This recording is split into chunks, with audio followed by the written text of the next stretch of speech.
And please state your name and organization. Alex Calabrese from MLSsoccer.com. Coach, you had a very tight turnaround here from Orlando going to Philly. We asked a similar question post-game, but very different style of play, completely different setup from the Union. So how are you feeling now, having had a couple of days to work on that changeover? It's about recovery. We mentioned that to the guys after the game. How do we recover quickly? Eating right, sleeping right, getting the right recovery modalities, everything we can be doing. So, we know it's going to be a different type of game. If you look at the data, that says enough about their styles, how different they are. And for us, it's about just embracing that. Philly's a great team. They're Supporter Shield champs for a reason.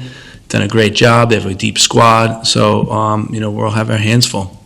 Knowing how aggressive the Union tend to play, and especially with two strikers as well, and that high press they like to have, how has that impacted your preparation these last couple of days? We have our identity, and I think that's what's important. We've been working on it all year, and, I think at this stage it doesn't make sense to change who you are. Joe Chats on Tap Sportsnet. Gregg, you were very blunt in your assessment of how the first two games had gone against Philadelphia. Does it help this locker room get motivated given how poor the results were in the previous two fixtures against them? I think at this stage of the season, you don't really need extra motivation. We're in the playoffs. We have an opportunity, and that's all you can ask for at this stage, right? There's a lot of teams right now that don't have that opportunity, so we're thankful for it. We're motivated. No matter who you play, it was going to be a difficult series anyway, and you get on with it. We heard from Tim Hotziman at Red 97. So we heard from Bradley Carnell earlier today. He was just talking about the offensive firepower that the Fire can bring. How important is it for the team to also show the improved defensive stability, especially with the intense atmosphere that's going to be there early on in Philly? Yeah, I don't know what Bradley's saying. We didn't score a goal against them in 2 games, right? So, they did a great job against us in both games. The first game, I think we had a number of chances, much closer chances. Second game, there were few and far between. But the atmosphere and, the fans, that's what it's all about. That's what makes this time of year special. You get to play games with tension, where you can feel it in the air, and the supporters have it, and the atmosphere is a little bit more, I think, ferocious. When you look at the atmosphere at SeatGeek on Wednesday, that what I'm talking about. So we're going to embrace it. We think it's a great opportunity to go to Philadelphia and start the series. Teresa Limon with Chicago Fire Spanish Radio. Coach, so you mentioned that Philadelphia, obviously the record speaks for itself, but the playoffs are a different stage. How do you make sure your team keeps that in mind and executes on game day coming up? You can never be sure what's going to happen on a game. All you could do is prepare. And I talked to the guys about it just being another game. And what I mean by that is the preparation's the same. We won't do anything different as a staff. The players won't do anything different. It's just another game for us. We know what the implications are, right? The implications may be more, but the preparation stays the same, and I think that gets the guys comfortable in a good position to perform. We'll take a couple questions from Zoom. We'll start with Alex Campbell from CHGO. Thanks, Steve. Thanks, Gregg, as always, for the time. Curious, reflecting on the last game and the energy, the atmosphere, how well you guys played, what do you want the guys to be taking through the weekend and into Sunday from that game, and what do you want to kind of wipe the slate clean on and say, okay, that was Wednesday, let's move on? Well, it's a good point. They're two completely different opponents, so I think we can't get lured into this false sense of security thinking that the games are going to look the same. They will not look the same, and that's okay. But for us, I was really happy that the team was able to get this first playoff experience and really understand the intensity needed in these playoff games. We rose to that occasion, and it will be the same on Sunday. We're going to have to bring similar energy and similar mindset if we want to compete in this game.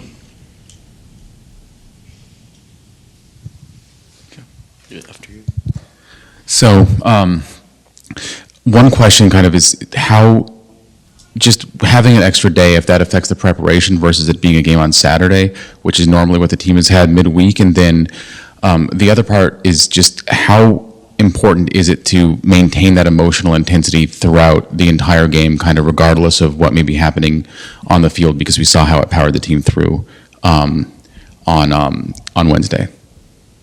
You know, a lot of this game is going to be mental and how we deal with things that are out of our control, how we deal with the crowd, how we deal with the intensity of the opponent, how we deal potentially with referee decisions or whatever happens in the game, you know, we're going to have to deal with. And that's fine. You know, we talked about that all year. You know, in terms of recovery, the extra day is really helpful. You know, we will be fully recovered by game day, and we're ready to go. And Gregg, what does it do for you guys in the back room knowing that you have the depth at positions at midfield and is in your back line and at winger that forces Philadelphia to have a lot of questions going into the match? We were listening to the pre-match conference, and it sounds like, you know, the back five, back four, who starts in the midfield, these are a lot of things for them to have to worry about in the pre-match. Yeah, well, we wanted to introduce a back five to give us flexibility, and I think that's important. And then what it does in the meantime, it keeps your opponent somewhat guessing what you're going to do. You know, I thought we played really well last game, and to have options is helpful. And you know, so for us, you know, no matter who plays, to be able to bring guys off the bench that can make an impact, especially when you're coming off of slightly short rest, you know, it's really important. We'll take another question from Zoom. Jim Alexander. Hey, Coach. So at this point, obviously, from the outside, you guys are big underdogs, supporter shield team, arguably the best team in the league. What's the mentality that you're sort of going into this this series with? Is it a house, we're playing with house money sort of thing, that, you know, keeping it loose and just play our best? Or do you guys feel that, you know, you are going there, you know, without any sort of intimidation or anything of that being the best team and expecting to win both games? What sort of approach you feel is on your mind? Well, we'll approach it like we have every game this season, the same mindset. We want to go there, compete. We know MLS, you can beat any team, you can lose to any team. So that's our mentality. We know we have to play a great game to beat them, and we're going to try to play a great game. So you said that you're approaching this game like every other game, but one kind of unique thing about this is that for the first time the Fire are facing a team, and then you're going to be, you know, either way you're going to be facing them again next week because this is a best of three series. Does that change the way that you approach this at all? Does that change the mentality? Like, what are your thoughts on just sort of like this change in format after the team already proceeded through a single elimination knockout? Yeah, I've been trying to think of ways where you can you know, adjust based on the format, right? And, you know, the only thing I can think of is, you know, it's a clean slate after this game, right? So basically the result of this game, then you move forward. Whereas if you're playing a home and away, it's aggregate score. You have to, you know, like you have to be careful of that. So really you have nothing to lose in the game. You go there and you try to compete your best, and whatever happens, happens. You know, there's another game, and then you focus on that game. It's almost like, you know, in NBA finals when you see games, right? And you're like really surprised at the result, and then they go back and they get, you know, so there's adjustments you'll make between the games, and I'm really interested to take part in a 3-game series. Excited about it.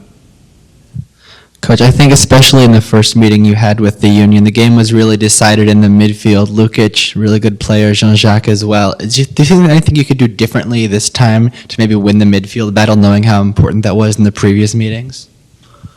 Well, you know, Alex, I think that, you know, we're looking at both games, and I think in both games we got outplayed in most areas of the field. So, you know, you can point to the midfield. If you want, we're going to point to all the other areas and say that, you know, we need to be better. And it's as simple as that. If you want to beat the best, you have to be good in each area of the field. Last question, Joe Chats. Gregg, I probably should have asked this a couple weeks ago, but now you get the playoff berth, you get a win in a postseason game. What are the conversations like with ownership now that you've hit some of these marks that were the goals when you were brought in? There haven't been many conversations. I know Joe is super supportive with the team, but, I don't think it's time to start reflecting on the season. We can do that when it's over. Right now, we have a job to do. Thank you.